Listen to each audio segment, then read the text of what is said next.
Okay. We are officially live. I think we're live. I believe that we are live. Hello, everybody. Hello. I'm Sandy. I am Chloe, and this is WordStitch. Welcome.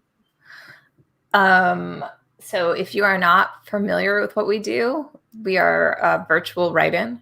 I always think like at this point, people should be pretty familiar with what we're doing. Like if they find write-in. But okay, just in case. I think most people are finding us through like other. Yeah. But just in case we get like a stranger, it's a virtual write-in. Also, we do a wide range of sprints between 10 and 30 minutes long because we are adventurous like that. Also, we are super neurotic about our schedule. So our first sprint will start at 5 after because that is who we are as people. Yeah, it's true. Oh, Chloe, I'm going to need your screen to be able to be shared in just a minute. Oh, that is a good call. I'm glad you said that. So while Chloe is setting that up, I right now am working on a impossibly difficult sci-fi YA novella that I shouldn't have tried. Chloe, what are you working on today? So I am a paranormal romance writer, and today I am going to be doing edits on what has become a bad idea for a sequel, and that is okay. So yeah, I'm going to be editing today. Hopefully cutting out a whole bunch of words and figuring out how to make this plot work. And then during our breaks, our topic today is imposter syndrome.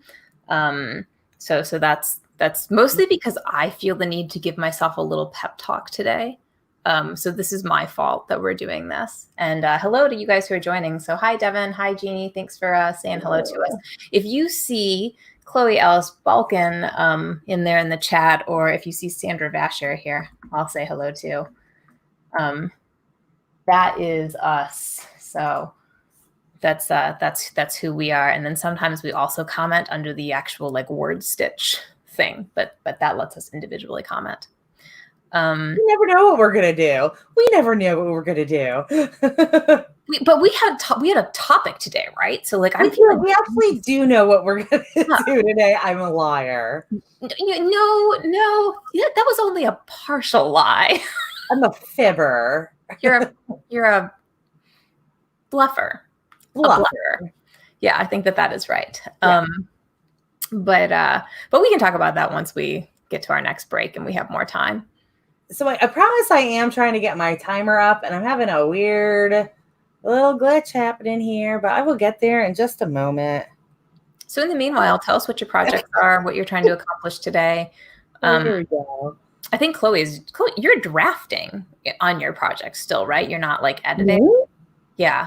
No, I'm absolutely editing. You're definitely editing. Okay. And I'm totally editing. I'm draft revising. So I won't have word counts, and probably neither will Chloe, but we'll be using the sessions to get stuff done either way. I'll be giving really weird progress reports though.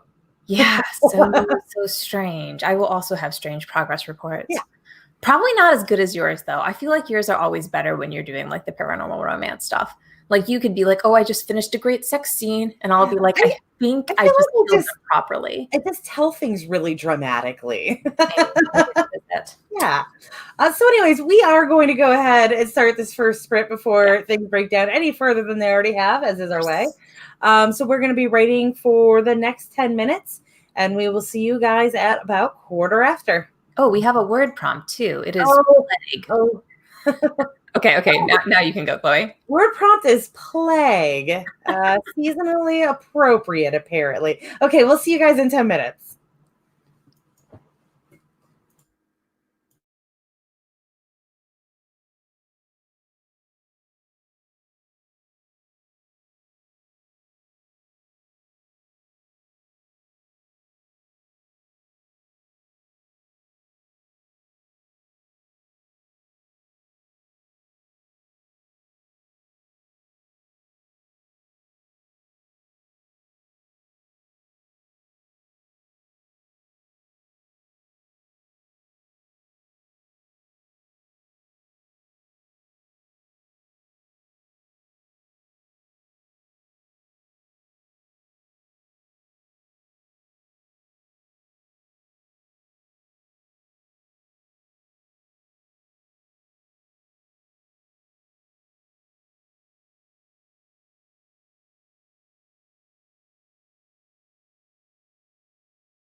Okay, we are back. Yay. Yes. So how'd you do? I got a decent chunk taken care of for that 10 minutes. I'm cutting so much right now, but that's okay. Yeah, I am stuck on the first like 5 paragraphs of a chapter. It's Are you still early in yours, or is it early? I've got like I'm doing like some jumping in time. So like the story starts at a disaster and then jumps back in time. So I need the disaster to be like really compelling, right? Like enough that you would like stick with the flashback. And the flashback is where the main story happens. So and I'm not doing a good enough job. I need to make it better. Which probably it's hard to get stuff like that good. Yeah, I know, but it feels like I've been working on this for like 2 months. Like this project has had me stuck for forever at this point. Also, during those 10 minutes, my dog started going crazy. So everybody meet Sandy's dog again, the killer. Looks so happy to be on screen. Yeah, she's probably really super happy. So let's see. So what did you guys get done? So Devin is revising and outlining and working on multiple projects. We understand. Yeah, I always have multiple projects going on. Michael finished reviewing and started editing some footage of a video. Yeah, that also work that needs to get done, right? Theoretically, I haven't really done much with it myself. Yeah, no, we are not good with editing any of our videos, are we? We're really practical about our word sprints. But I think this is a great lead in to the imposter syndrome discussion. Like, so we had this like text discussion about it, I don't know, like 2 weeks ago now. Yeah, we got sidetracked by the conversation. I feel imposter syndrome. Like I definitely have that sensation of like, who am I to think that I should be here right now? And it alternates, right? So like half the time I feel like I'm just faking it. And then the other half of the time, I think I must be brilliant. And like I just go back and forth between those all of the time. So like I average out to like generally modest. But which I thought was actually fairly normal for a writer. But Chloe, do you experience imposter syndrome? So let's put a caveat on that. I believe that you are pretty normal. I think I am, right? Yeah. I am the weird one in that I don't feel this at all.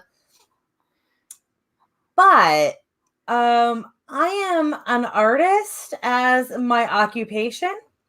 And I recognize that I am not the top of my field because of what I do. This is not me saying that somebody else's artistic mind is better than mine, but I'm a cake decorator. And there are certainly like all those videos of crazy things you see out there that like there's no way I could do any of them. But I have a decent living off of what I can do. And I know that I'm better than a fair number of my coworkers, some of which who have been doing it for a really long time and should be better in my opinion, but that's okay. I feel like going into the writing thing and actually getting into like publishing and all of that, I don't think I'm an imposter because I know that I am not as good as other writers out there, but I also know that I am better than other writers out there. And I am somebody who is happy with being in the middle and just having a few people to love me. Which is strange, right? Because that's not that dissimilar from what I said, right? Like that I often think that I'm terrible and often think that I must be great, but I'm probably just somewhere in the middle. Except I view that as some imposter syndrome, and you view it as none at all. I view it as a career that I am comfortable with. I don't need to be the best. I feel like it probably, I don't, like I can come up with all of these theories, but at the end of the day, this is very much an emotion driven thing. And I'm not an emotionally driven person at all. So like I could point fingers at it, and for Sandy, for example, her primary genre, or the one that she has put the most effort into, is YA, and that is absolutely a terrible genre to try to get into. Yeah. I, on the other hand, write romance, and not to trash my genre or anything, but the readers are not as particular. The readers are less hateful, and the readers read a whole lot more. So there is a lot more room for me in romance than there is for Sandy and YA. And that is what my logic brain tells me on stuff like this, but I don't think it has anything to do with it. No, I don't know. I mean, I do think you're right that like it's like the sense that like you're not really good enough to even be trying is totally emotionally driven. And I think it's an interesting topic generally because even in romance, right? Which you're right is I mean, the readers can be pretty picky about like certain standards, right? But they're not gonna. Oh, yeah. I mean, they want like Yeah. a certain candy out of their books, but they're not gonna like, you know, murder you for, I don't know, like some This typos. is a really like very specific example, but I'm not, and this does not reflect my feelings on it at all. It is just an example. I'm not going to be nearly as heavily criticized if I don't have a good representation of diversity Yeah. in my novel as Sandy will in her YA. Yeah, sorry, dog. It's okay. It's a dog. Yeah, no, right. And at the same Again, time, that's just an example. like in YA, I will have to be careful about how I handle representation as a white privileged woman. Um, but okay, so there are genre differences in terms of what's difficult and what's not. But I think that imposter syndrome keeps a lot of good writers from even like forget about like what we're talking about, like, oh, is it going to be harder or not to please a reader? Hey, the killer is all over something. um you guys hear the growl? That like little tiny growl? She's so mean sometimes and so spoiled. um so I think that the thing that always worries me for writers, especially like younger writers, is the fear that you're not good enough keeping you from finishing a draft or from like publishing that first novel or like from joining a critique group or doing whatever like you think you should do next to progress. Because I think that totally happens. I feel like there's like it's a big hurdle to overcome, and that a lot of the reason that young writers, or maybe not so young, but like writers who haven't ever been able to finish a book, might not be able to finish it specifically because they're feeling like they don't belong in the field. Which is really interesting, right? Because, of course, what most writers know is that your first draft, unless you're Chloe, most of our first drafts totally suck, right? So, like, if you were judging based on that, then nobody is good enough to be a writer. But and I think that is a big thing to overcome. So maybe we could talk about how like we have both handled that. And Or how, we will do that after our next sprint, because it is that time. So our next sprint is going to be 25 minutes. In the yes. meantime, if you guys have any thoughts on imposter syndrome or how it has affected you in any way, let us know. And hopefully when we come back, my camera will focus again. I don't know why my camera has this issue. But yeah, we're going to write for the next 25 minutes, and we will see you guys at 10 of.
Okay. Hello, Morgan. Hello, Oh, I Morgan. am still a pineapple. You are indeed still a pineapple. Now you're not. Pineapple no more. Pineapple no more. Yeah. Yeah. That was a little bit better for me. I felt like slightly more focused. Good. Yeah. Seriously. I don't know. I feel like with editing, I definitely want the longer times. Yeah. So yeah, that was good for me as well. And I can put numbers on things. The number this time was 371, and that is how many words I deleted. Wait, how many words did you delete? 371. Oh, that's good. Yeah. Kill them all. Kill them all. Yeah. All right, so let's see. So what did the folks with us get done? So we have Michael, who prepped for dinner. Wash dishes, presumably, right?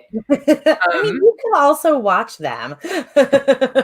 I should also be dinner prepping, perhaps during our last sprint, but no, I'm gonna try to be focused. I keep thinking I'm gonna do like the crock pot thing. You probably are doing the crock pot thing today, aren't you? Well, a funny story about the crock pot thing, really quick. So my roommate and I, because I pushed these back to 5 to 7 from the old 4 to 6 time slot, it means that dinner, like cooking, is a little bit more complicated now. So my roommate and I decided to get a crock pot for Monday nights. Last Monday was the first time we debuted the crock pot, and I walk out of my room after we're done with our write-in, and he's at the stove like cooking a meal. Apparently whatever he put into the crock pot just turned into a gross congealed mess. He is not blaming the crock pot. He, I believe, blamed it on being a boomer recipe. And then we didn't talk again about what we were going to do for dinner this week. So I don't know what's going on, but he's in charge of it. That's awesome that Ken is handling all of that. That's the chicken enchiladas. That's what we have for tonight. That is all on me. But we do HelloFresh, so I have significant help. Otherwise, I wouldn't be able to cook properly. It'd be a mess. And those make it go a little bit faster, right? Because everything's like measured and sliced or something. I've never used them before. It's not usually measured and sliced, but it's like if the recipe. They just give you like a handful of it. Well, no. So like the garlic will be peeled for you, but you still got to mince it. Or like, oh, gotcha. You'll have put one carrot into the bag, but you still got to cut it up. So it's better, and more importantly, you don't have to think about it. Like I'm not a very good meal prepper, and I would hardly ever manage something like that on a Sunday. So HelloFresh prevents me from having to. And that is seriously an area where like there is no imposter syndrome. I'm just not that good. It took me a really long time to know that. But you got to know your strengths and weaknesses, right? I feel like Ken is a better cook than me, but also that could just be because he hates casseroles, and casseroles are my strength. So what I cook is generally not what is on the table. Okay, so since you do not ever feel this imposter syndrome, but and I do, but I believe in resources, maybe we can generally talk about like motivation resources for writers. We didn't do this quite last week, did we? We did like grammar and technique and craft resources. You talked about those 2 books. Did I talk about The War of Art? Yes, you did. Okay, can I put in another pitch for it? You absolutely can. So I have a friend who's had a really hard time getting a book finished, and last week I finally told her she like just had to drop everything and finish her book. That it was like a do or die, you must get this damn thing done kind of thing. And then I recommended The War of Art, which if you have not read or listened to is amazing for anybody who's ever had trouble with like procrastination or like competing priorities, making it so that they can't get their books done. Or any, what's the, oh, I talked about Big Magic last week too. Yeah, Big Magic was good. The War of Art is better. Seriously, right? So I re-listened to it over the weekend because I've been having procrastination problems. And I think one of the most interesting things and the biggest reason to read books like that is that almost always when you're reading that kind of motivation book, like one of the big messages is get over yourself. Like whatever it is that you think about your writing or your skills or whatever, like it's so much more important just to show up and do your damn work and everything else will follow. And I think when we're like struggling, we don't think about that, right? Like we think we need to be producing genius or something. And really we just need to be like producing words and they can be made better later on. Do you have motivational resources, Claire, or do you ever even need those things? No, I reject them all. I'm sorry. I'm sorry I'm terrible for this, but again, I'm just too logic driven, which is in no way me trashing on people who are more emotion driven, but I just don't, I see the world in a different way. So I don't need to do that. I look at it as a job. And again, like I said, with the cake decorating, like I'm not the best person at my job, but I'm not the worst person at my job. And I feel like most people agree with that about their own jobs.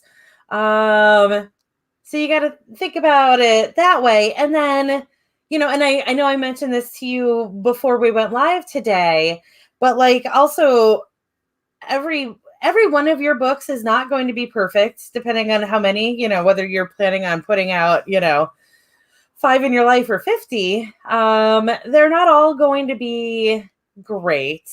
And we know that because like our best authors, not every one of their books is great. I'm looking at my Harry Potter right now, thinking about how much we have hated some of her other stuff. Stephen King certainly has very hated books out there. And then specifically what I said before, like, you get better over time. And I think part of it is actually like part of why your words get better over time is because you also lose this over time. Some of it is just like getting better at the craft, of course. But like, so what you're doing now, you can't assume that it's going to be the best work. You can't assume that it's going to be the peak of what you do. You can't stress about this one having to be your best work. Yeah, I agree. Like you don't want to put out anything terrible, of course. But like, don't, just because this one is not 100% for you, that doesn't mean you're not good enough. It could mean that you need to, work on some skills depending on what's going on, like depending on where the actual problem is. If there is a problem at all, and it's not just your brain messing with you. Yeah.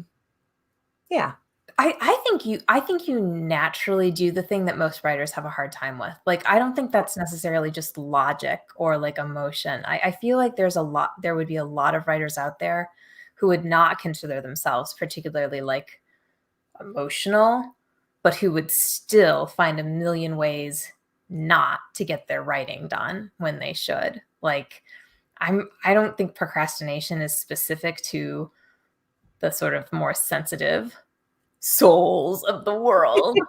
Just to clarify, I was not calling anybody sensitive either. Well, yeah. Let's just say I think it hits a lot of people, and that everything that you said there like makes a lot of sense, right? Like it's absolutely like you have to just keep trucking away. I had to revisit Heinlein's rules again this week because of that, through Dean Weslie Smith, who I am a serious fan of, at least in terms of like motivation. I haven't actually read any of his books, only his blogs. So I have no idea who you're talking about. So what we're going to do is we're going to write for the next half hour, or we're going to edit, because that's what I think most of us are doing today. And then we're going to come back and we're going to talk about what you just said, because I need you to tell me what you just said. Yeah. we'll come back then. So for now, Let me let's actually get get that. that timer set up. Yeah. Oh, I had really weird word prompts today. I don't know what inspired these weird Oh, things in my yeah. life. Politics Sorry, and guys. religion. What a scary word prompt. Except that if you are writing it, then it's only your own brain and nobody is going to fight with you except for your own brain. So Exactly. have fun with politics and religion, everybody. All right, we'll see you in 30 minutes.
Okay, we are back. Hello, Haley and Rosalind. Thank you for joining us. Yeah. Were you productive? I was very productive. I was working on a scene I like. Good. Does this mean you were very productive? Oh, it means I was in the middle of fixing a sentence when the timer went off, and I want to make sure that the sentence actually gets fixed. And we hope I deleted another 243 on that one. Good job. That's like Yeah. 600 deleted words so far, right? It's a lot of deleted words. 565. You've done good. You've done well. Sorry. Yeah. Hack away at all these useless words. Yeah. So, okay, so you are not familiar with Heinlein's rules? Yes. Yes, that's exactly what it was. Okay. Then clearly we need to talk about this. Hold on. Let me do a survey. Does everybody else know about these? Is this me or is this Sandy? Sandy, tell us about it while you are. Yeah. I don't think it's just me. So like Heinlein was a sci-fi writer who was apparently very popular. I have never read any of his sci-fi stuff. But he was pretty prolific, and he was interesting because he had this like theory of writing, or rather theory of publishing, that he thought of as like his business habit rules. So he has 5 rules, and they're really simple. 1, you must write. 2, you must finish what you start. 3, you must refrain from rewriting except to editorial order. 4, you must put it on the market. And 5, you must keep it on the market until sold. So it's kind of like a controversial set of writing rules, right? Like, because there'd be a lot of writers who'd be like, I'm sorry, what? Don't rewrite? Like, ever? If you say editorial, that leaves a very large window open. Yes. So his allowance was for cases where like you had submitted your book to somebody and they said, yes, we would publish it, but only if you like make these editorial changes. Oh, like he was saying to submit rough drafts? I mean, it kind of sounds like he was saying. That's a clarification question. Is that what he was saying? I'm not 100% sure. I think probably like the meat of it is he was saying don't like do the thing that writers do where you rewrite 10 times. Like write the thing, finish it as best as you can with like, like write linearly, right? Like get it done, finish it as best as you can, and then stick it on the market and do not go back and tinker it unless like somebody who is going to pay you to publish it says it needs to be changed. So he was like fighting against this like instinct that writers have to join like critique groups or like have a million beta readers look at their stuff. And then like, you change all of your things because another writer has told you need to do it. On the grounds that actually your own voice is probably just as damn good as like anybody else's advice would be. And you could actually accidentally edit out like the good stuff. And it looks like a couple of people here know of them. Haley, I like this. He's saying, don't do the thing Haley does. Yeah. I have also been there. Like I definitely have stuff I've rewritten many, many, many, many times, but I believe in these rules. I think it'd be very, very hard never to rewrite, but I do think there's a lot of good. For me, this sounds an awful lot like grammar rules. Whether it's like hard grammar or whether it's like how to write an essay rules or anything in that genre of rules where you don't like those rules are not hard and fast. You just have to learn them hard and fast to then understand where they're actually flexible. That 5-paragraph essay is certainly not the best essay, but like you have to have a mastery of a 5-paragraph essay in order to write a compelling essay. You don't have to write only in complete sentences, but until you master complete sentences, you can't really understand where you can be flexible in that. So I have a feeling that that's kind of what he was going for. Yeah. That everybody does it too much, or like the show don't tell rule that people will drive themselves nuts over, thinking that you should never tell because it's show don't tell. That's not what that's saying. It's saying that people tell way more often than they should, and they need to be thinking about showing as much as they can. So yeah, that's what that sounds like to me, is that they're an absolutely valid set of rules. You just have to understand that it's because you're not doing it well enough. And what he is saying is an extreme that will push you into getting where you need to be. Yeah. And I mean, it's a set of publishing rules, right? Not a set of, like it's not a set of craft rules. So like he's more so going for like, if you want to be a published author, then like your best bet is to write your stuff, get it done, and then get it on the market as fast as you can. Yeah. And then move on and write the next thing and get it on the market, and then move on and write the next thing. Yeah. So it's particularly applicable for self-publishers though, right? Like it's like you have to alter it a little for self-publishers, but I mean, absolutely. Like for us, if we're indie writing, then, you know, we need to like our ability to potentially ever make money from this completely depends on us not being perfectionists and being willing to like just put the damn stuff out there. I am telling myself this in response to my average 4-star review for my latest novel, which is like killing me. But I will argue it's actually an average 4.2, but that's okay for now. I mean, this stuff does not go up. I have this like major instinct to like go back and rewrite that, right? And be like, oh, I should pull it, right? Because it must suck. Like, forget those people who said that it was great. The ones that don't like it enough, those ones should be my guiding force here. And I actually think it's very hard for writers to like, ignore that kind of thing. Or like, if you're, say, the person who's on your 5th rewrite, or I think Sisters of the Perilous Heart, I want to say I have like 30 drafts of that. Yeah, I was going to say that thing, you literally published and then unpublished to write it again. Yeah. Well, I didn't actually write most of it again, but I totally reordered it, right? No. You didn't do any edits on that? Oh, okay. I did some edits. Oh, you did? Okay. I mostly changed the order of things to fix the pacing. Like there was a weird issue going on with that. But yeah, no, I mean, it's not a criticism in any way. I just know that you unpublished it. I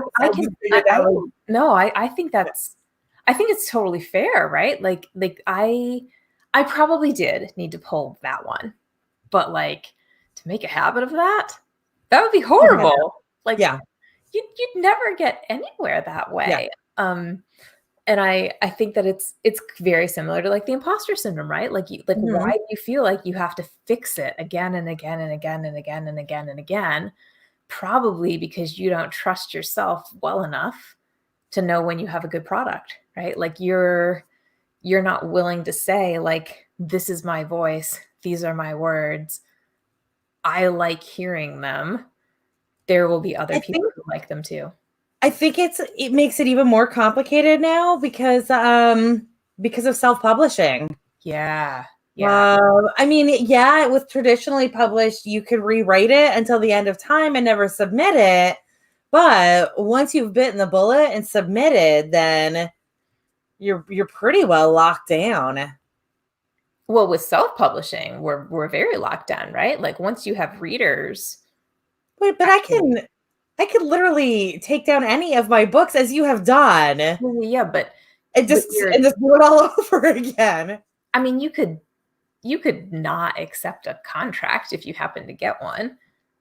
But but I think I do think at that point you've gotten such a you've gotten so far. Yeah. No, you've gotten such validation that it wouldn't be as easy. Like it's not something that would pop into your mind so easily. I don't see. So this is something that Dean Weslie Smith talks about, and Dean Weslie Smith is a current writer who talks a lot about Heinlein, and I therefore fangirl over him a little bit.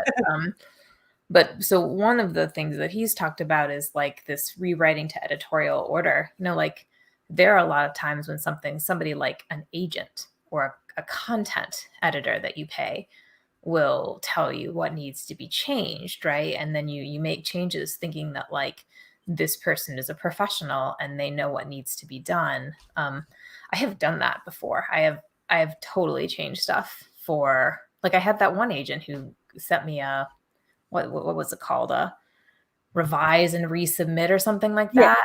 Yeah. And I agonized over that and made changes based on what she said, and then later thought, oh my God, like I took out stuff that I love for this woman who didn't ultimately like the end product. Like, yeah. So why spend all that time if you're, you know, like, and so I think that that's actually kind of a sticky line too. You know, like you could absolutely end up being told to fix something. So now should you, or should you just submit it to some other agent?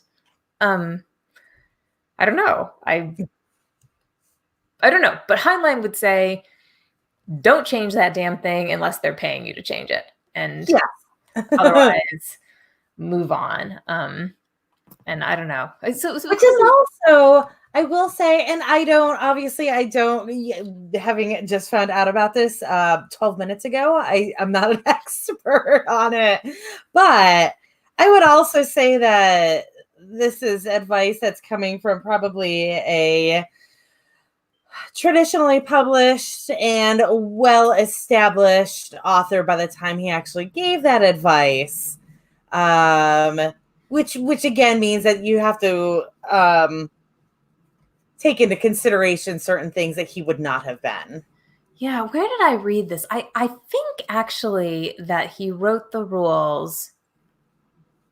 Okay, I'm not 100% sure about this, but I believe I recently read that like Heinlein's rules were a response to something that Hemingway had said. So Hemingway had made some like sort of joke like about how like you should rewrite and rewrite and rewrite again. Like he gave like some sarcastic advice.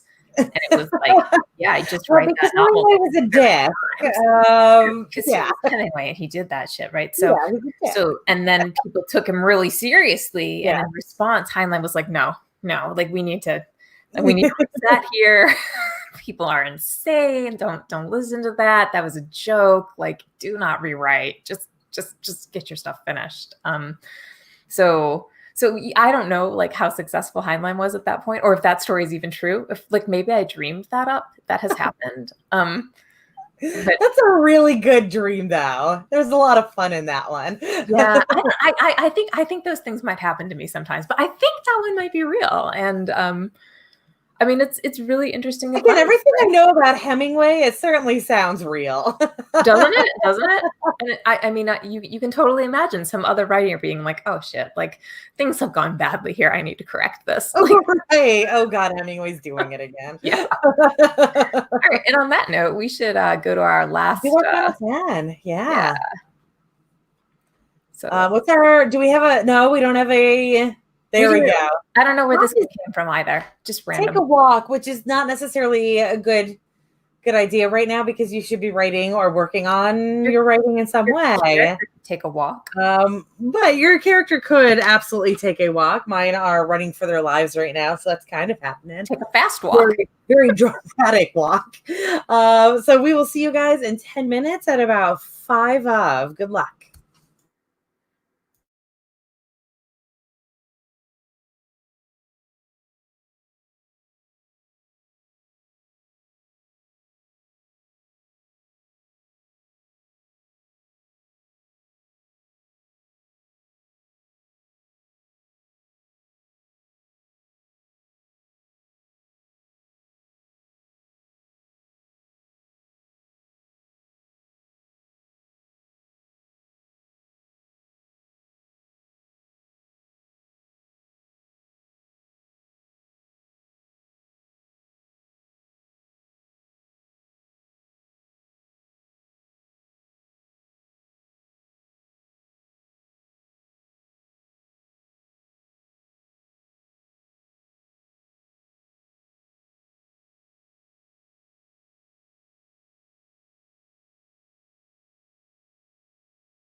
Okay.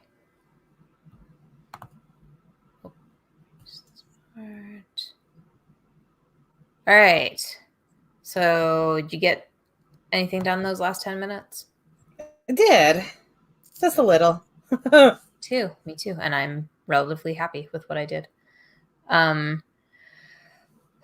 Okay. I think like one consequence of doing these like a little later is by 7 o'clock, you like really, really need to get going, right? Like it's dinner time and you have to. Right. Yeah. So with that, we should get going. We really should. All right. So next time is Monday of next week, 5 to 7 p.m. again. And thank you for joining us. Yes. Thank you. Everybody have a great night.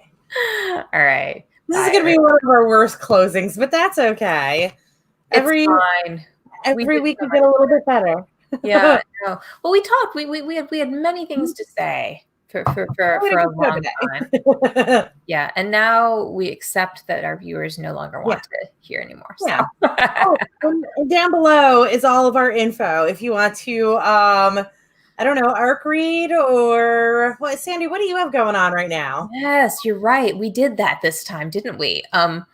Yeah, we actually have like a functional box of information below us. Yes, with like things like you can sign up to be an arc reader. I actually put an arc reader sign up for like my YA, not for my romance, because I don't have anything to arc read right now for any of that. So that stuff's at the bottom of the screen. So take a look. Yeah. And Haley actually did work. Haley did not come here to do work today, and she did it, and I'm proud of her. I am too. Nice work. Nice work to anybody who got some work done today. That's a good thing. Yeah. So on that good note, everybody, you have a great evening. Bye.